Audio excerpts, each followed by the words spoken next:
So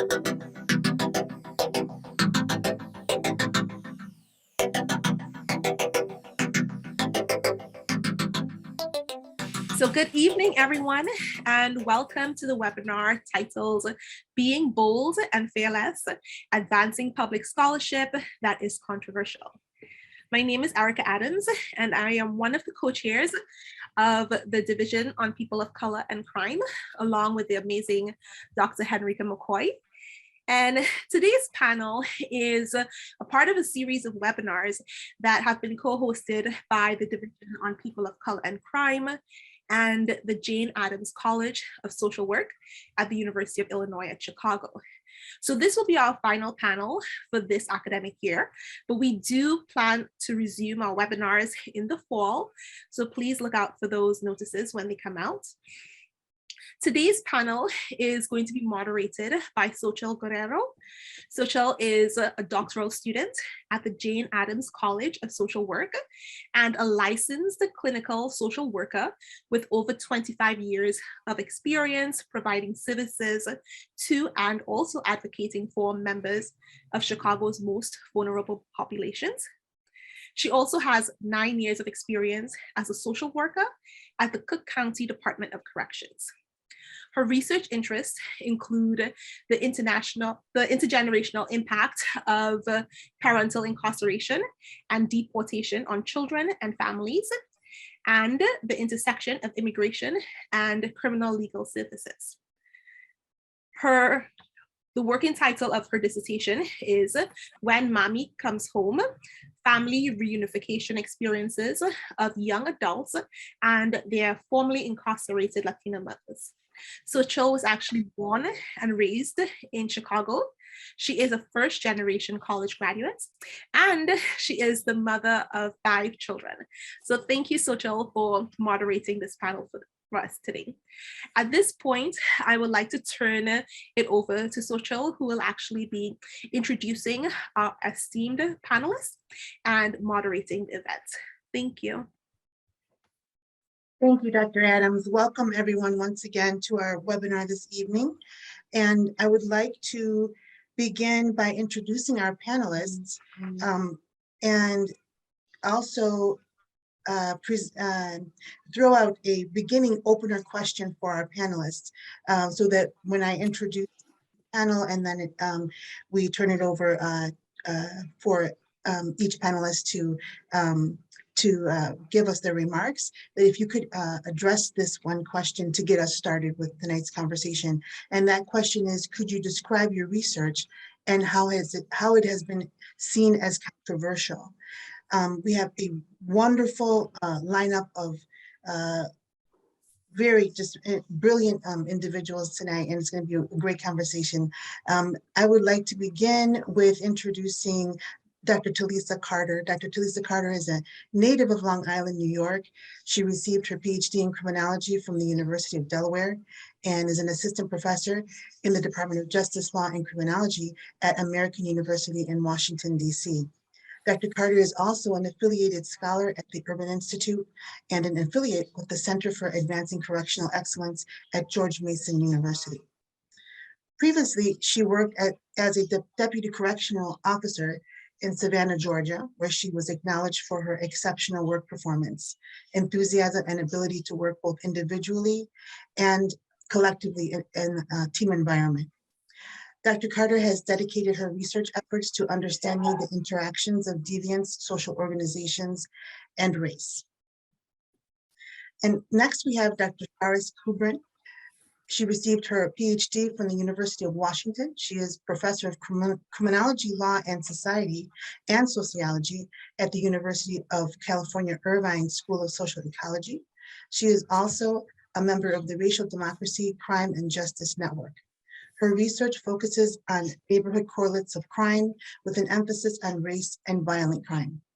Professor Kubrin has received several national awards, including the Ruth Shanley Kevin Young Scholar Award from the American Society of Criminology for outstanding scholarly contributions to the discipline of criminology, the Cora May Ritchie Mann Award from the Division on People of Color and Crime, the American Society of Criminology for outstanding contributions of scholarship on race, ethnicity, crime, and justice, and the W.E.B. Du Bois Award from the Western Society of Criminology. Most recently, she received the Paul Tepman Award from the Western Society of Criminology for outstanding contributions to the field of criminology. In 2019, she was named a Fellow of the American Society of Criminology. Next, we have Dr. Darren Wheelock. Dr. Darren Wheelock received his PhD in sociology from the University of Minnesota. He is the director of the Criminal Justice Data Analytics Program and associate professor of social and cultural sciences at Marquette University's Klinger College of Arts and Sciences. Dr. Wheelock's research interests include criminal punishment and social control, racial and ethnic inequality, punitive attitudes, racial attitudes, reentry, and the collateral consequences of incarceration. And our final panelist, Dr. Catherine Russell Brown. Dr. Russell Brown is the Levin Mabee and Levin Professor of Law and Director of the Race and Crime Center for Justice at the University of Florida, Levin College of Law. She was the director of the UF Center for the Study of Race and Race Relations for 18 years. Professor Russell Brown received her undergraduate degree from the University of California, Berkeley, and her law degree from the University of California, Hastings, and her PhD in criminology from the University of Maryland. Professor Russell Brown teaches, researches, and writes on the issues of race and crime and the sociology of law. Her article, The Constitutionality of Jury Override in Alabama Death Penalty Cases, was cited in the US Supreme Court decision Harris v. Alabama, 1995. In 2009, Professor Russell Brown was awarded a Soros Justice Advocacy Fellowship for her project, which focused on ways to integrate criminal justice issues into the elementary education curriculum. And with that, I would like to open up our panel for remarks. If we could begin with Dr. Carter. Yeah, absolutely. So super excited to get us started today. One, just being on a panel with the title has brought true joy to my life, I have to say, because bold and fearless are things that I think I actively aspire to, because who doesn't get a little scared sometimes? So one, I appreciate being on the panel, and I appreciate the presence of my co-panelists and each of you. So what exactly is my research and how could it be deemed controversial? So I've broken it down into three main things. The first, I talk about the identity, how the identity of criminal justice practitioners matter, particularly their race and their sex, on outcomes in the justice system. I really focus on correctional officers because I used to be a correctional officer. And that can be controversial because it looks at practitioners as more than just the arm of the system, right? It's more than just somebody that's following orders, right? And also it suggests that if the system is screwed, we need to look at both the micro and the macro explanations of why that is. When sometimes we only want to go with rotten apples or rotten barrels, right? It's a kind of an or thing, and I'm saying it's an and thing.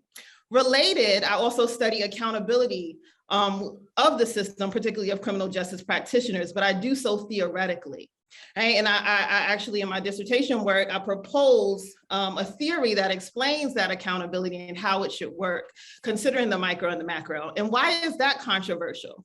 Because again, we can't really choose if it's the system or the people, but it's both. And so it points the blame everywhere.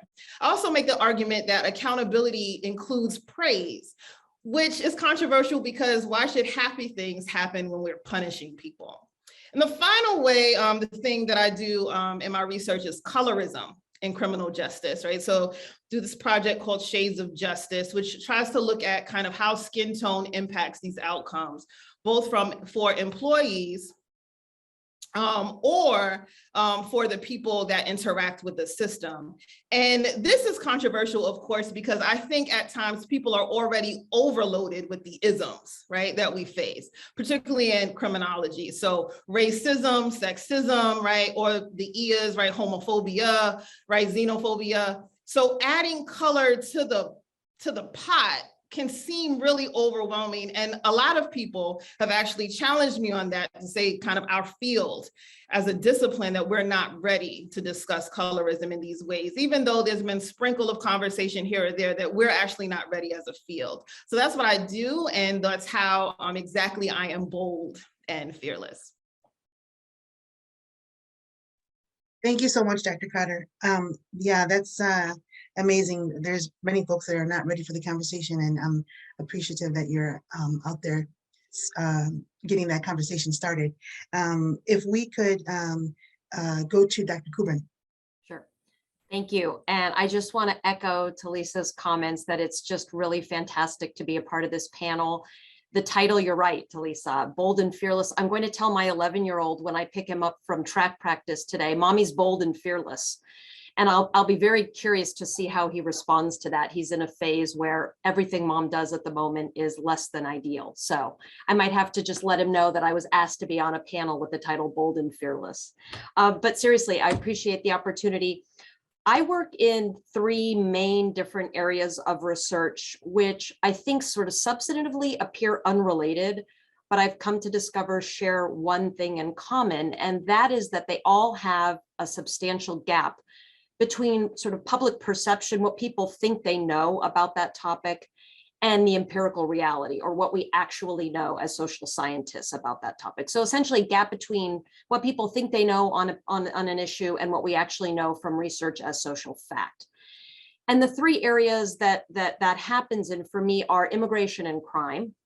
Most people think that immigrants are more likely to engage in crime than their native-born peers, or that immigration to an area causes crime to go up. Research that I've done, along with many others in the field, shows the exact opposite is the case, that immigrants are less crime prone than their native-born counterparts. Immigration to an area actually causes crime to go down. A second area that I work in where this gap is very apparent has to do with criminal justice reform and its impact on crime and public safety, particularly in the state of California. We've had a lot of prison downsizing reforms in our state in the last 2 decades. Of course, the underlying assumption from the vast majority of people in the state and beyond are that these reforms will cause crime waves in California never before seen. And research that I and many others have done show, again, quite the opposite, that you can in fact downsize prisons and jails without harming public safety. So again, a big gap. And the third area where that's evident in my work is in looking at the use of rap lyrics as evidence in criminal trials. I told you that these were quite disparate areas. Prosecutors, members of the public make the assumption that what rappers are rapping in their songs are autobiographical accounts of their behavior. They're literal statements of their behavior. And thus rap should be taken literally and has probative value in court and can be used to put rappers away behind bars. What we know from research is that this approach ignores the artistic conventions of rap music. It denies rap the status of art. And it, of course, evokes stereotypes about young men of color, that they're inherently threatening and dangerous. And the implications of that for social justice in our system are quite evident. And so just one quick comment here, I think this work is all seen as controversial because these social facts, and I like to refer to them as social facts, these empirical findings challenge people's fundamental and underlying assumptions, whether about immigration, criminal justice, rappers and rap music. They go against the grain of what people perceive to be common sense knowledge on these topics. And I guess looking back on my work in this area that I've done over the years, I've always had a passion kind of for myth busting when the public perception and empirical reality don't align. Thank you, Dr. Goodman. Definitely bridging that gap between what we think we know and what is actually the reality. I would like to now turn it to Dr. Wheelock. Thanks, Ochil, and thanks for everyone for attending, and thanks for the invitation to participate in this great panel. And much like my previous panelists, I view the title as aspirational. You know, I'm always aspiring to do better. I don't know if I've quite gotten to the bold part and the courageous part, but I'm working on it. You know, I'll get into my research, but for me, I realized, and I was jotting notes about kind of what I wanted to say earlier, is that just trying to think about controversy in and of itself, I think comes with some baggage, some perhaps problematic understandings of what controversial topics may be. And I'm not sure that's always true. I think sometimes having controversial research is kind of the point of research. If we're talking about controversy as inspiring debate and getting people to think about, topics that we take for granted, yeah, I'm not sure that's necessarily a bad thing. And I was also thinking about controversial for whom? Controversial for other scholars, controversial for stakeholders in the criminal legal system, or controversial for community stakeholders, because like you can imagine what drives controversy is very different across those types of communities. But real quickly, my research, much like Dr. Goodman, is kind of here and there. All right, I have very broad research interests, and I examine the collateral consequences of conviction. I've examined sports-based violence prevention programs, experiences with reentry, punitive attitudes, racial attitudes, attitude towards the police, sentencing, pretrial detention. So as you can tell, I don't think it requires much convincing that all those have the potential for a high level of controversial topics. But what I've found is that ironically, when I'm working on a projects that I find or that I think are going to be the most controversial typically not necessarily are. And then projects that I feel are like, oh, this is pretty straightforward, I don't think this is going to be too much of a deal, end up getting really controversial for at least certain segments of the different populations that I've talked about. One example is some work I did on collateral consequences. Is I wrote a paper that basically problematized felon jury exclusion laws. And one could make the not so subtle connection that I was arguing that people that were formerly convicted should serve on juries, and perhaps even people that are currently serving a sentence in certain cases should be allowed to serve on juries. And you might imagine it's a really controversial topic that didn't end up inspiring much controversy. Then on a different project that was what I thought really basic project on just an examination of pretrial detention in a specific county here in Wisconsin, ended up being really controversial, and there was all kinds of fallout from that project. I can talk more about that in specifics, but yeah, sometimes just controversy itself just is oftentimes is really dependent on context of time and place. And sometimes, yeah, it's like we don't see what might be controversial kind of coming down the road. So that's kind of my understanding of this topic. Thank you, Dr. Willock. I'm really glad you mentioned that contextual piece, that the issue that controversy changes across time and space, and it's a really important component of this conversation. And last but definitely not least, Dr. Russell Brown. Thank you. And as everyone else has said, I'm excited to be on the panel this evening. So I think one issue I have, and this is echoed by Professor Wheelock's comments as well, is this idea of research that's being considered controversial, or the label of controversial. And I think, and I'm going to, pull from work and perspectives of Toni Morrison here, and that is, to me, what we're really doing is writing about truth, writing about history. And some bodies believe that this work is controversial, right? But we are pursuing truth in our work. We're uncovering, many of us, work that needs to be questioned, addressed, looked at, flipped around on its side. And so I think in some ways, part of my research project, or part of my academic project, has been to uncover, and address questions that should be asked and should be answered. And in that vein, I've looked at a lot of different, issues regarding race and the criminal legal system, including a look at racial hoaxes, at issues of Black protectionism. And I've kind of congealed a lot of this work under the heading now of what I would call my justice literacy project. And the idea here is to identify terms, incidents, names, that anyone who considers themselves to be literate on issues of crime, race, and law would have some information about. And so I'm looking at issues regarding, literacy, regarding how crime and race intersect, and how public perceptions work to push us one way or another. And I am thrilled to know that Dr. Carter's work on colorism is pushing us to see the truth, because these are not just Black and white issues. And there is some, there's a lot for us to learn about these sub issues. And so I'm just excited to be hopefully part of the train that's moving to tout truth and justice. Thank you, Dr. Russell Brown.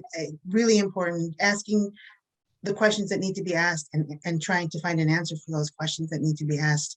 I think that we are in a really great spot, given all of our remarks so far, to begin our moderated discussion. And we have some questions prepared for our panelists. So we'll have this moderated part of our discussion, and then we will have Q&A towards the end, at which point participants are definitely encouraged and more than welcome to either put your questions in the chat at that time, or definitely welcome to come off of mic and video to ask those questions. Dr. Addams, we okay for the moderated discussion now? Yes, we are. Okay, wonderful. Okay, give me one moment. And I'm going to pose the question, and it's open for any of the panelists, and definitely feel free to comment and engage in discussion regarding these particular questions. We're going to start with our first question, which is in regard to negative feedback. So the question is, how have you managed negative feedback to your research from not only within your organizations and institutions, but outside of your institutions? How is, what is a way that you have managed that negative feedback? All right, I've been waiting for this one. So one, I want to say that we got these questions beforehand, and I have loved every second of these questions. But this question right here, I'm gonna pick. I call first. So I've broken this down into 6 steps, guys. First, I felt it. Right, I felt it. That means I cried, I was angry, confused, right? There was emotion. Second, I sought a second opinion. The third, related to the second, is then I lamented with that person who agreed with me about how wrong the first person was. And that is a critical step, right? So I can use the colorism research, my shades research, as an example. The feedback on that was so kind of polarizing that initially I cried, I was angry. What do you mean? I'm confused. This is important. And then I sought a second opinion. And when I found someone who agreed with me, then we just talked about how the first person didn't know anything. What are they talking about, right? The field is absolutely ready, right? And then fourth, then I snitched.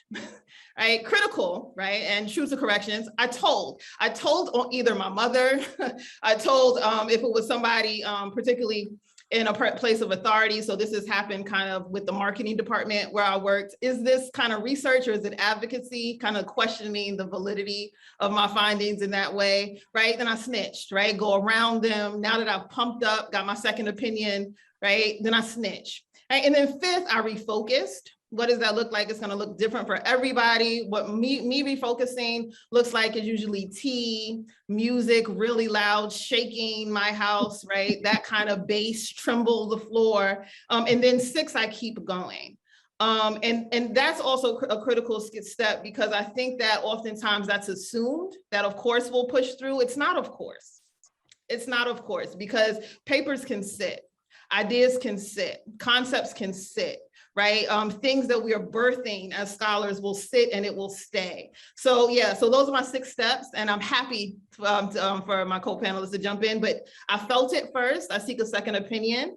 I lament about how the first person was so wrong. I snitch, I refocus, and then I keep going.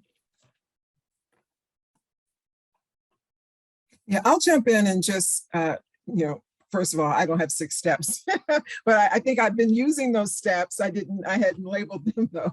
No, but I think that's fantastic. And I think what's critical about those steps is that there's room for reflection on the work, right? Because just because you get critical and sometimes not even particularly constructive feedback, it doesn't mean that whatever label we give them, the haters, the naysayers, that they're 100% wrong, right? And so the idea is to pull out what you can use to improve the work that you're doing and then get back to the business of doing the work. And we can't expect people who are doing mainstream research to necessarily even understand the project that's being undertaken. So in some ways, if you're not receiving feedback that raises questions, then you may be doing mainstream research, right? So. Can I build on what Dr. Carter and Dr. Russell Brown just said? Yeah. First of all, Dr. Carter, I want your playlist because I like to experience the feelings as well. And anyone who tells you they don't care about reactions to your work or what the public says is lying, because it can be very hurtful and very painful. Luckily, I have not had any negative reactions within my own institution here at UC Irvine. UC Irvine is very supportive of the kind of work that I and others do, as controversial as it is. I guess the ultimate test can prove me wrong, but so far I feel very supported by my institution. That's important. The broader community, the world out there, has been a totally different experience for me. I've gotten extremely negative feedback in many different forums, including, I did a TEDx talk. I naively thought I'll get great feedback here and I can have conversations about the concepts and discussions that I had in my talk, and it'll be fantastic. After about a few days of reading the comments, which were absolutely useless, misogynistic, a bunch of other things, I decided it's actually not helpful or healthy to read those comments. And I've been attacked by various members of the criminal justice system, police, prosecutors for my findings on reform, on Twitter, in a number of different venues. One point I want to make, building on what was said earlier, is I think it's really important to consider the nature of the feedback, the negative feedback. Is it lacking substance? Is it disrespectful? Or does it come from a place of disagreement, but wanting to debate and understand? And I sort of tend to try and identify the motivation behind the critique, the criticism, the outrage. If it's the former, I don't spend any time and I move on. If there's name calling, if there's disrespect, I just don't have time for that. And it's clear to me this person isn't interested in actually wanting to debate the issues. If it's the latter, I look for an opening. And I take that opening and I spend my time and energy there, actually not telling the person why they're wrong, although they may necessarily be wrong, but having a two-way conversation that also attempts to incorporate what they are saying about the work that I'm doing, in case I do have an Achilles heel or a blind spot. And, this is one, I have a little card up sometimes on my computer at home and it says echo chamber. And I've put that up because I tend to feel very comfortable sort of doing research and speaking to others about my research in my echo chamber. That means my colleagues, folks like you all, NPR when NPR calls, which is rare, but like the media outlets that make me feel comfortable, that I know that are going to represent my work well, not quote me out of context. The problem is we need to get out of that to sort of do not necessarily less of that, but we also need to focus on outlets and sources and people who disagree what we have to say, come from things at a very different angle, and make sure we're having those conversations as well. So I really try, and if there's room and an interest in understanding, spend a lot of time and energy kind of discussing disagreement in that context, because I think it can be useful for both parties, if you will.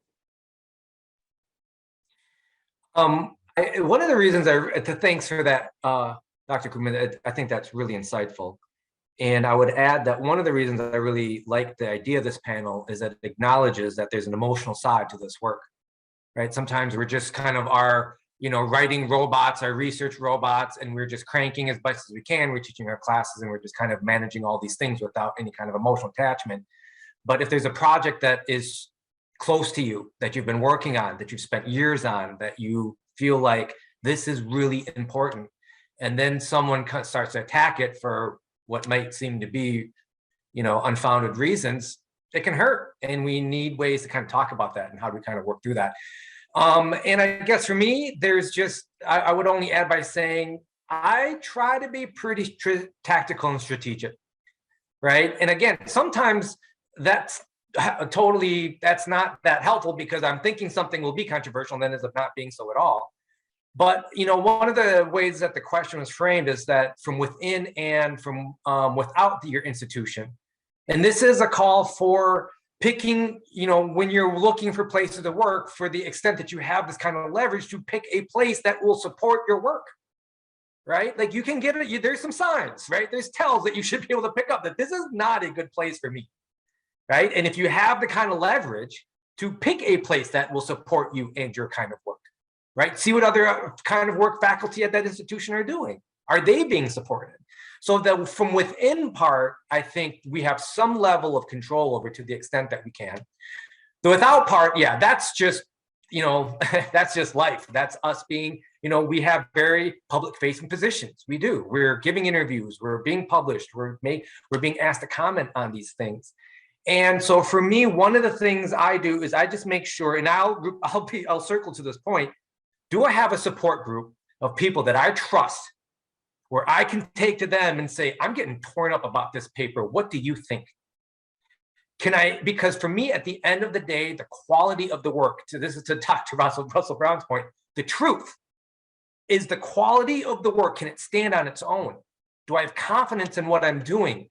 Are the people that I trust saying, no, this is good. Don't however your work's being attacked, those aren't valid concerns, right? So like that part of it of having a support group and then trying to go back to, do I trust what I'm doing? Do I trust the data? Do I trust the methods? Do I trust my work?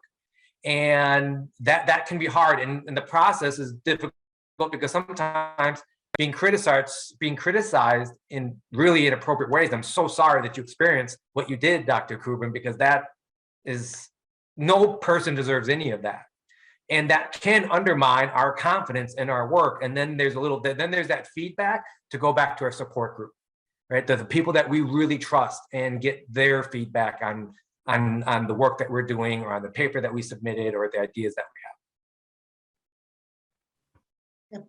Thank you all so much. This is such an amazing panel, I want to say. I just want to recap very briefly because there was just such pearls of wisdom that were just shared. It's just Dr. Carter, really gave us literally the title of our next webinar. I mean, if I could, just the 6 steps of dealing with negative feedback. I think that's just awesome. But I think what everyone is trying to say is that, and what you also beautifully articulated is we need to acknowledge that emotion, right? The emotion that's involved. And we also need to understand the context of the negative feedback, right? And then as well, we need that safe haven, that echo chamber, and also the courage to come out of that echo chamber to deal, with some of that in some of those spaces where we may not be so readily accepted. But just wonderful answers, wonderful answers. Let us go to our next question for our discussion. What steps can researchers take to better ensure that their published research on controversial topics is disseminated in spaces that are accessible to those who need the information most? And I think this goes to what Dr. Goodman was talking about and what several of you have mentioned, that, what can we do to bring this, your research and findings into those spaces? I can start off on this one because I actually have a 5-point plan. Dr. Carter, we're on the same wavelength. So I first of all, I want to talk about the privilege of being tenured and the ability to spend the time and energy, both physical and emotional, on doing this kind of work, because in addition to the emotional toll it can take, and of course that varies across different groups and that sort of thing, it also just takes a lot of time to make sure that your findings go beyond a journal or, you know, a peer-reviewed publication to reach the population at large. We're not trained to do this.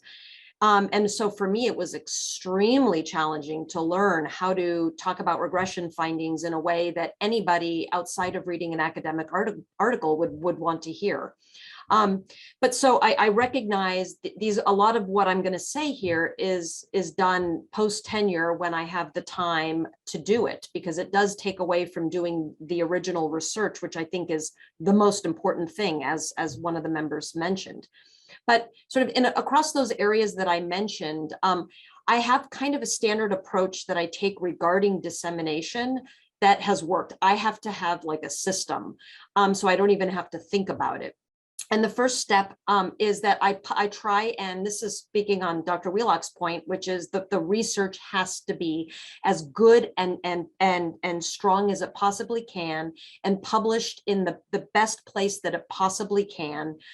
That's the foundation of good policy relevant work, right? That you feel confident in what you have to say, in the conclusions that you're drawing, so on and so forth. So my first goal is to simply publish my work in the best possible journal or with the best possible book press. The second thing I try and do is work with my university to draft a press release that translates the key findings and takeaways in a way that is accessible and digestible to those who may be interested in it. And that's a challenge to take sort of all of that, all of the nuance and all of the, you know, findings, and boil it down to what will the public care about the most, or which what will various communities care about the most, stakeholders. The third thing I do is then write an op-ed or a non-academic piece. And I've had op-eds published in great places all the way down to a local community newspaper. There's a home for every piece of writing, I believe. And that took a long time to learn, but I think it's worth it. And it actually hones your skills to be able to talk about your work in a way that, you know, most of the rest of the world is interested in hearing about. Then if any media calls, I take every single call. And that's an extremely time consuming thing, but I think it's our, you know, for those of us that have the time and the energy, it's our duty to speak to the media and make sure that they get it right as they are reporting findings in the news about our work or about the work of others, or more broadly. And then finally, I say, who could I present this work to outside of academia that deserves to know about these findings, whether it's taxpayers or people that I studied or criminal justice officials, whoever the relevant populations are. And so I've shared my findings with police departments and at city council meetings, at our local Rotary Club, various local political organizations. Sort of no group of people is, am I willing to pass up? A funny story about this last thing, and then I'll turn it over there, was I got contacted by our local Democratic student organization at UCI, the UCI Dems. They asked me to come in and talk about my immigration work, and I was happy to do it. And then a few weeks later, I got contacted by the UCI College Republicans. I don't know if they heard about that talk or what, and they invited me to give a talk, and I was like, absolutely. And I got contacted by one of the UCI student Dems going, I saw a flyer up, you're going to go talk to the UCI Republicans? And I said, yeah, well, why wouldn't I talk to the UCI? Well, they probably think immigrants bring crime. And I said, well, all the better, then I can convince them that that's not empirically the case. And it was like, they were shocked that I was willing to talk to groups who may have different opinions than what it is that my research is saying. I will speak to anybody about my work, so long as they are respectful and actually want to learn. And so I really think it's important to be as open and accessible and willing to share the findings with whomever may be interested, again, even if they're going to put up a fight or raise a lot of questions. My last point on this is I've noticed opportunity begets opportunity. When you give a presentation here, people hear about it, then they want you over there. When you write an op-ed here, then someone finds out about and asks you to do a special issue there. So the more that you do and the time that you spend, it actually generates additional opportunities to make sure that that work gets out there. I can jump in. I really need to adopt these 5 and 6 point plan strategies. I feel like my life would be far more organized if I could manage to do that effectively. I endorse everything that Dr. Goodman has said, and I think those are all great strategies. And my only question would be, where do you find the hours in the day to, right, kind of do all that? Because that's something that I find the challenge is when I'm getting that call from, you know, the local radio stations, like, oh boy, do I have, you know, time to kind of prep for it and do the interview. But I would also, I would add that I think, again, so as speaking from someone in a position with tenure, you have to, and this extends beyond controversial research. This is just career moves. Know the rules of the game and play that game, because it is the idea of tenure and promotion. There's ways in which you should be strategic, and there's ways that you should think about publications that might be, you know, ones in which you envision getting through the pipeline a bit quicker. And so, because I do feel like once you get tenure, then you do have that security to know that, okay, if I'm getting pulled into this project that might not result in publications right away, or that might get contentious, or that might upset certain groups of people, that might not necessarily, you know, that won't necessarily be a detriment to my career, because at the same time, I think that there's an element of this that is something of self-preservation, right? I want people to be successful in their careers. And secondly, I feel like there is a community for every kind of scholar. And I'm going to circle back to this point about finding a group. I mean, even it's like now, for example, you know, what were less common kinds of ideas, you know, are becoming far more common. You know, abolitionist perspectives, something that was a lot less common, you know, or at least from my recollection. 10, 15 years ago, those ideas are far more common at ASC. And I have really respected colleagues who, you know, embrace those. And so there's definitely a community that you can plug into. And it is that community that I think you can draw strength. You can draw, again, feedback, making connections, having people read your stuff, and just building that kind of support group and support network. And then finally returning to just engaging in sound, rigorous research, right? I had my dissertation advisor. I remember I was bemoaning to him about, you know, I don't know if I can engage in all the politics of an academic career, so don't worry about that. If you do good research, people will notice, and that's what matters. And I would say the same thing. If you're doing really strong research and it's methodologically and theoretically sound, people will notice. And I think that's kind of the ultimate way in which to protect yourself. I just want to quickly say, as the only assistant professor on the panel, is that I've engaged in this work, and I'll just be completely transparent. When I can't write another word for an academic manuscript, it's almost like I find my voice again. Like, you know, sometimes people suggest, like, when you're in your writing process, if you can't write, do references. If you can't, you know, just word vomit. These things happen for me almost during my times of quote unquote word vomit. The first thing that happened, and I think one of my most influential pieces of that happened like this, was I was writing my dissertation and I couldn't write one more word of it. And the Marshall Project that teamed up with Vice, and, you know, they wanted experiences from people who had experienced in different ways the carceral environment. And so I wrote about masturbation when I was a CO and incarcerated people would masturbate in my presence. And it was literally, it took me an hour to write in the Barnes and Nobles that was in the mall in Delaware at the time. And the piece just took off. Right. And that was my first kind of taste of public criminology. But I will say that, and even though when you Googled me for a while, masturbation was the first thing that came up, which is not a comfortable thing to happen at ASC. But, but the consequences of that was kind of me taking reprieve and writing in my voice, right?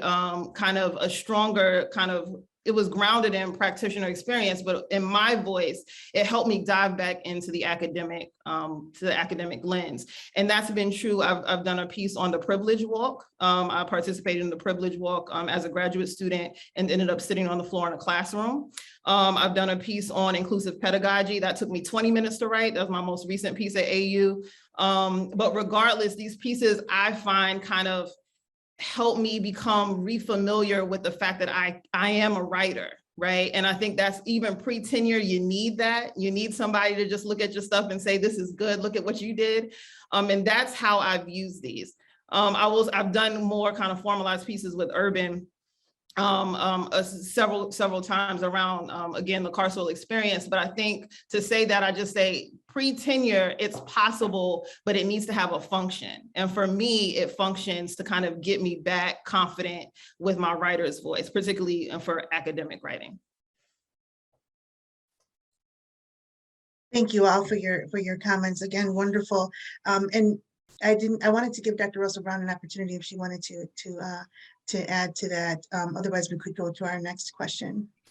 Yeah, so what I would add is just in terms of getting the word out on your research and being in touch with the press, I think it's a great idea, but I also think depending on what your research is on or what the particular focus is of a particular, article, there's a concern about being misquoted, about, kind of picking or pulling out something you say.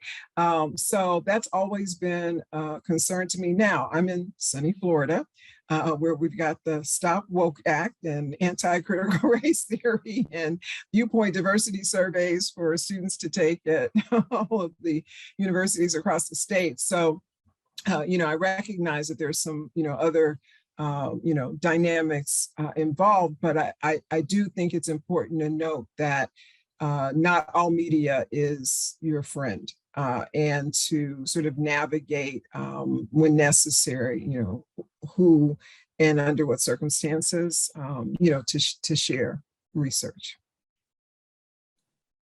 Thank you so much, Dr. Russell Brown. I think everybody has touched on a variety of different kind of strategies, to use the term that Dr. Wheelock was mentioning, as far as how you approach this, controversial research and, negative feedback to it, and, the spaces where it's being disseminated. And I wanted to get to a third question before we go to our Q&A. And it kind of, you all have already kind of touched on it, but maybe we could, kind of frame it in a way that's directly addressing folks that are not tenured and kind of emerging scholars who don't quite know when or how to balance that push and pull in terms of knowing kind of which spaces to be able to be in and not have their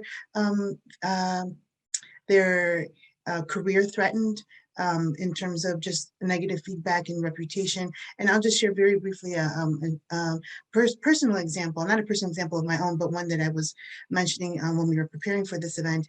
A colleague of mine was up for tenure and was going to be organizing a Black Lives Matter Defund the Police event at their institution, and was advised by many people, don't do this, please don't do this, you're up for tenure, this is not a good idea, don't risk it. And he did it anyway, and he got tenure. And so that's kind of, I use that example just to kind of throw that question out there. Like, how do we know as researchers and emerging scholars, you know, who are not protected necessarily, you know, as tenured professors, how do you know when to do what? I mean, you don't. I would have to say, I'll just be really transparent and say, I don't. But I find it more important to be true to myself than be true to the field. Or to tenure. So I want tenure.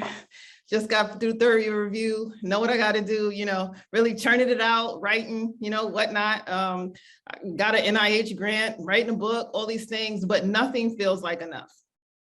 And I'm not quite sure if that is kind of just the general tenure experience or it's my embodied experience as a Black and Latina female from New York, first generation scholar, not quite sure. But you don't need to know exactly where it's coming from to still experience it, right? Sometimes the root doesn't matter if you're going through it. So I will say that it's always a risk. It's a risk in faculty meetings, right? But I've been like this since always. I've been like this in graduate school. And so I don't frame it, I don't feel afraid constantly.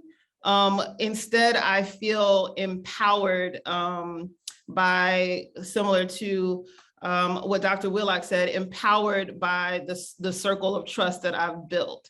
And that takes time, right? It takes time. It also takes vulnerability.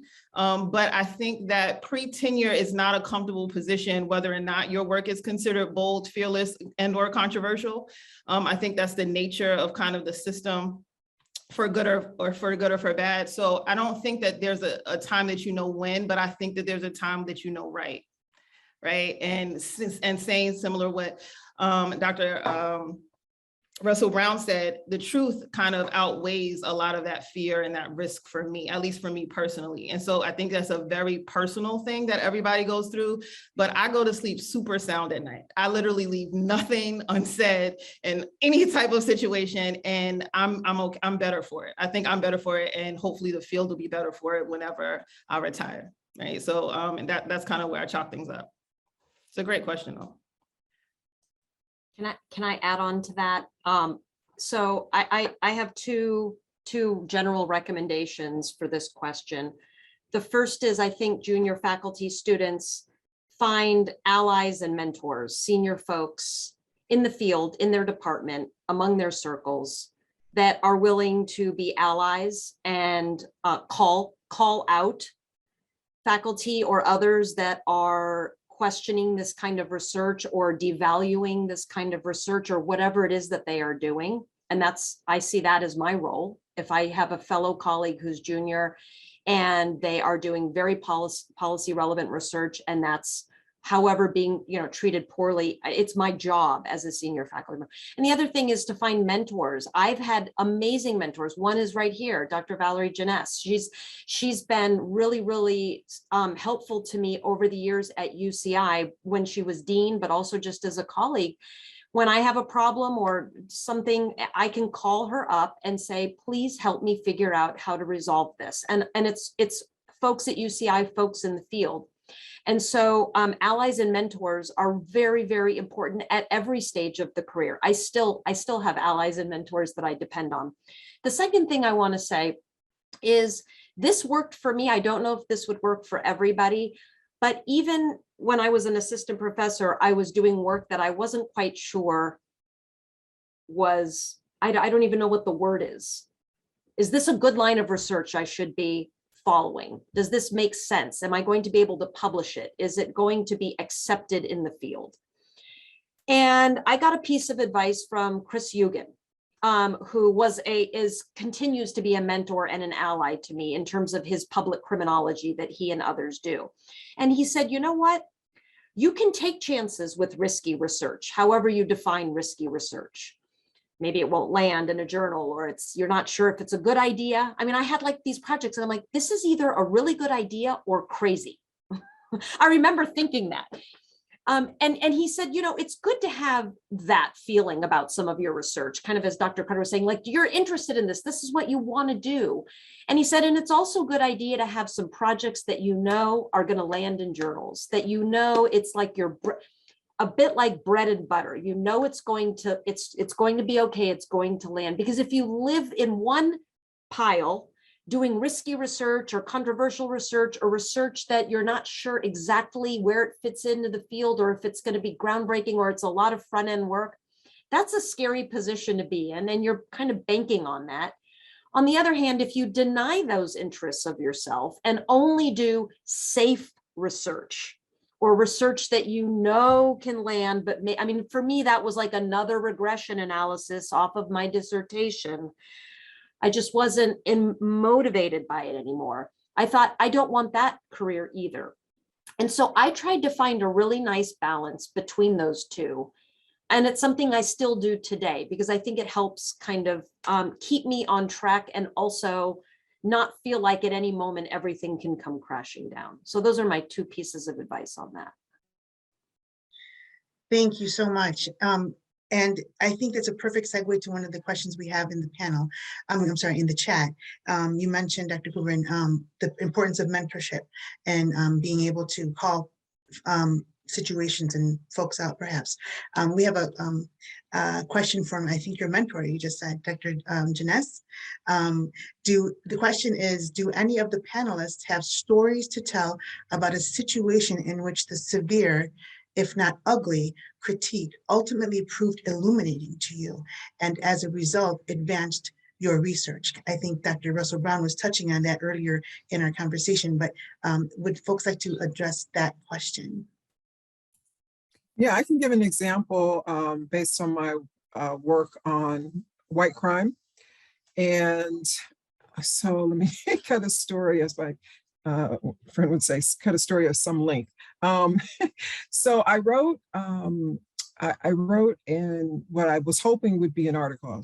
I wrote a paper titled White Crime, and I was investigating, the ways in which we use race and associate it with crime, and with some racial groups, Black crime, Black on Black crime, Black criminality, Asian gangs, Asian crime. And so I was looking at kind of this labeling, but I was also looking to see why we didn't have a label for crime committed by whites. And so I looked to see, what kinds of offenses and crimes we might, consider that would fall under that rubric. So the piece was really me kind of teasing out some of the issues, but denoting that if we're going to, or concluding that if we're going to have or associate one or two or three racial groups with crime, then we should associate all. Like, we should have these labels, right? There should be white crime if there's Black crime. So I've written this piece and I sent it off, and what I got back, to a peer reviewed journal. And so what I got back, the reviewers, two of the reviewers were so, I could feel the heat coming off of the page. That's when they sent the reviews through the mail. I could feel the heat coming off of the page. It was like, there are so many more important things to write about than this. And Blacks are disproportionately involved in crime. That's why we have this, like there was all this rejection of the very idea that this question was legitimate, like that there was just a dismissal. And so for me, that was, that helped to shape me, in part because it meant I had to figure out, was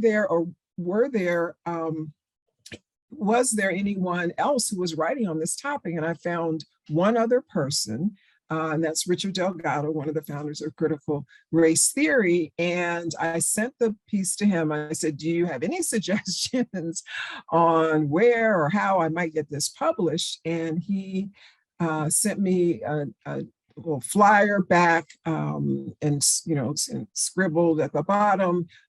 He said, "Would you like to write a book for our new series at NYU Press?"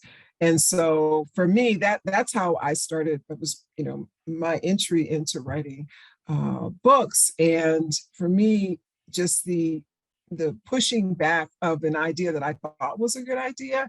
And I had some favorable responses, But the peer review process really kind of, crystallized for me what I was up against in terms of telling, and this truth and asking those questions.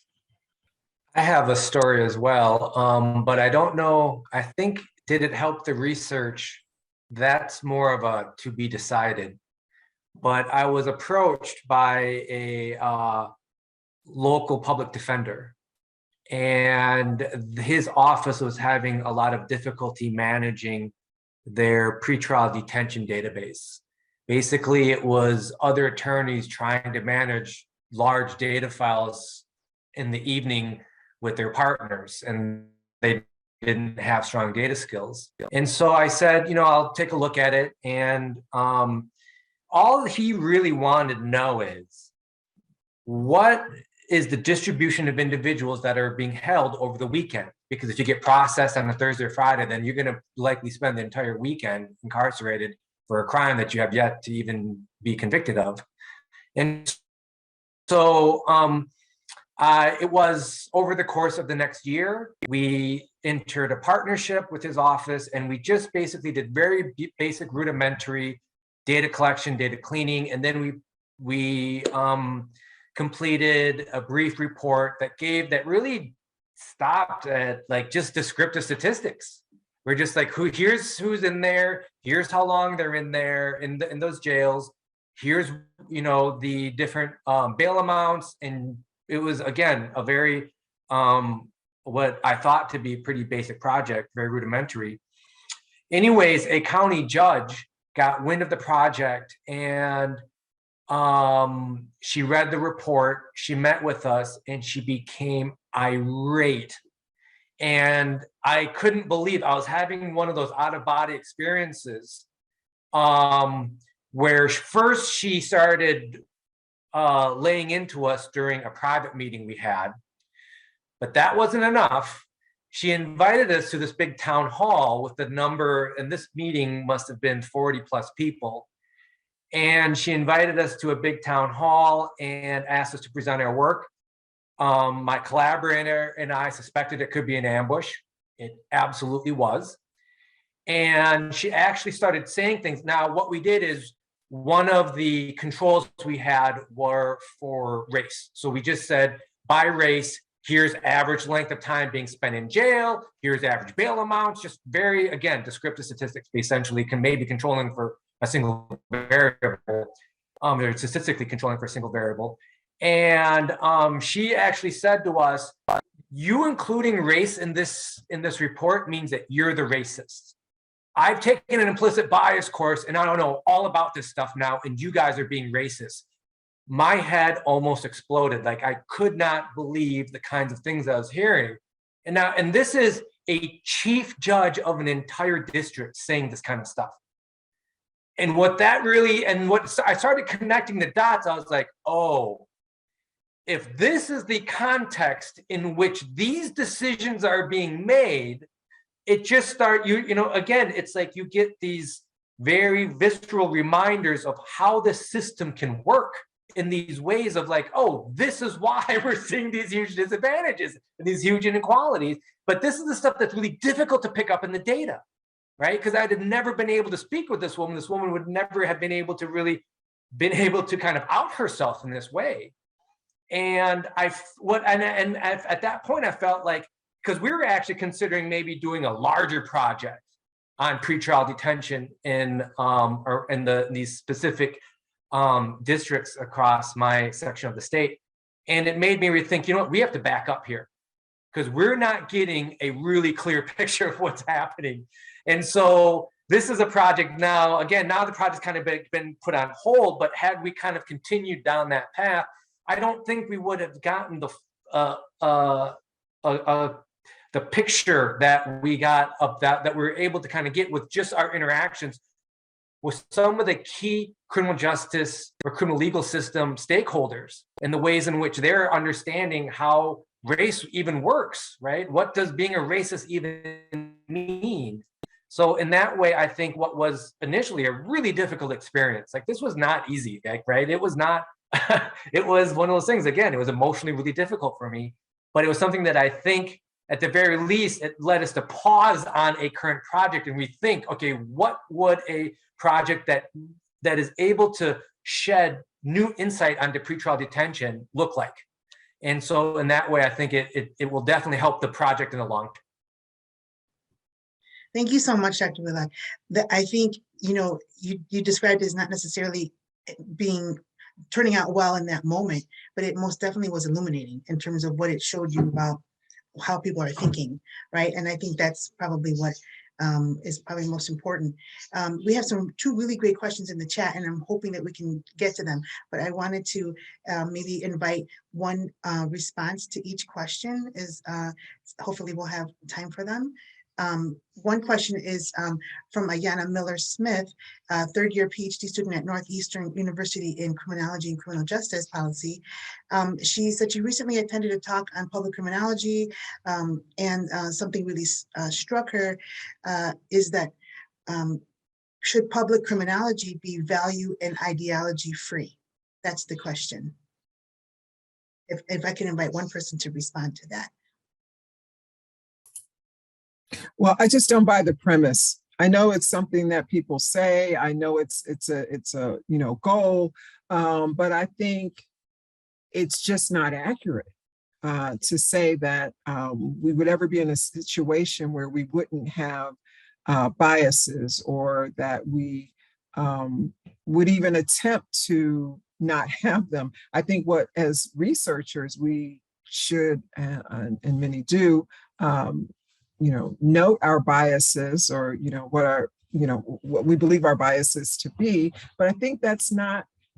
I don't even see that as seek that out as a goal. I think it's language. I mean, certainly that was what I was taught in graduate school. Value, free, objective research, but just the method. I mean, I think that's a way of. It's yet another way of removing or pushing out marginalized groups, to the outer realms.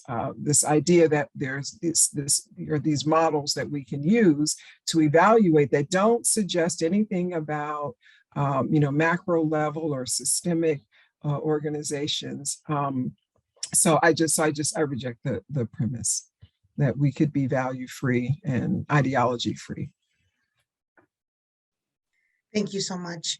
Yeah, I have to agree with you, Dr. Russell Brown. I think that's a real difficult goal to achieve in terms of having anything be bias-free. We have another really awesome question. I think we have enough time for it. It's from Devin Johnson, who is asking or saying, sometimes controversy arises in response to the research, and sometimes it occurs in response to who is conducting the research. Awesome question. Have any of the panelists faced this issue, and do they have advice about how to respond to that type of situation? So this is in regard to pushback on who is doing the research. I'll speak on that very briefly. Most of the critique and criticism I get is about the research itself.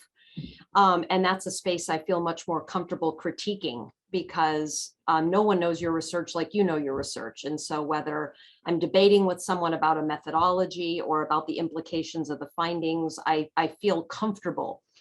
There have been a few areas now where I am getting critiqued for the kind of work that I am doing. I recently gave a talk related to my use of rap lyrics as evidence in criminal trials. And I was speaking out about the problematic practice and the bias that results, and to a group of people that I think support those findings. But I did receive a lot of feedback and concern that as a white woman, and it's sort of my intersectionality, middle-aged, white woman, educated, why are you researching rappers?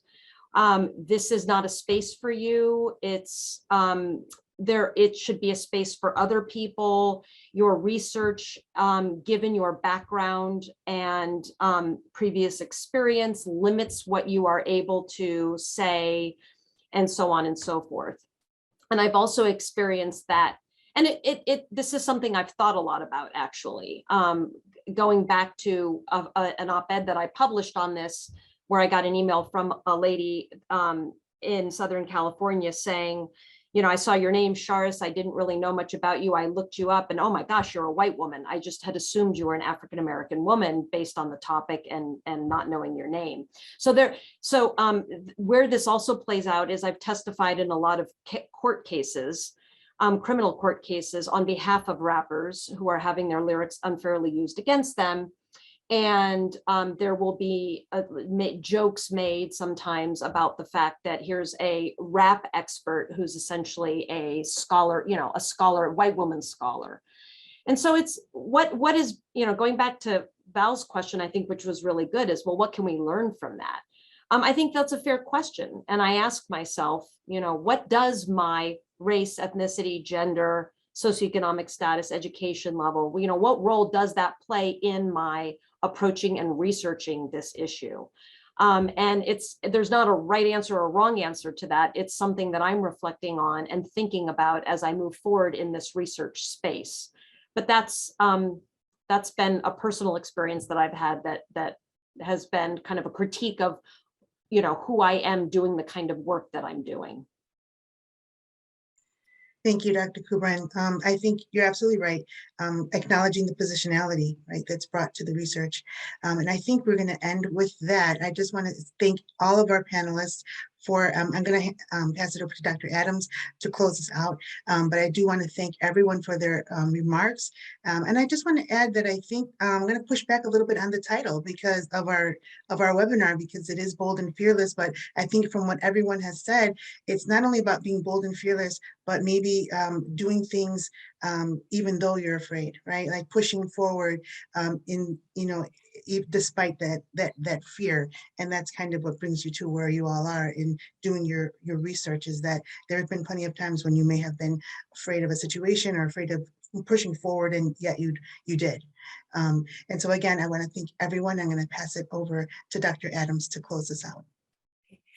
Thank you, everyone. I think we've definitely got a lot of pearls of wisdom during this panel. And I'd just like to let you know that the panel was recorded. And so as long as you registered for the panel, you will actually be receiving a link with the recording. It's also going to be posted on the Jane Addams College of Social Work's website. Just like to say a special thank you to Social Guerrero for moderating the panel for us. And thank you so much to our esteemed panelists for providing us with so much knowledge and wisdom. And just thank you everyone who attended. Special thanks to Dr. Henrika McCoy's team at UIC for co-hosting this event with the Division on People of Color and Crime, and for working on all the recording and making sure everyone gets a copy of it. So thank you everyone. Have a wonderful semester, and we'll also have more panels in the fall. So definitely be on the lookout for those. Thank you and have a good evening.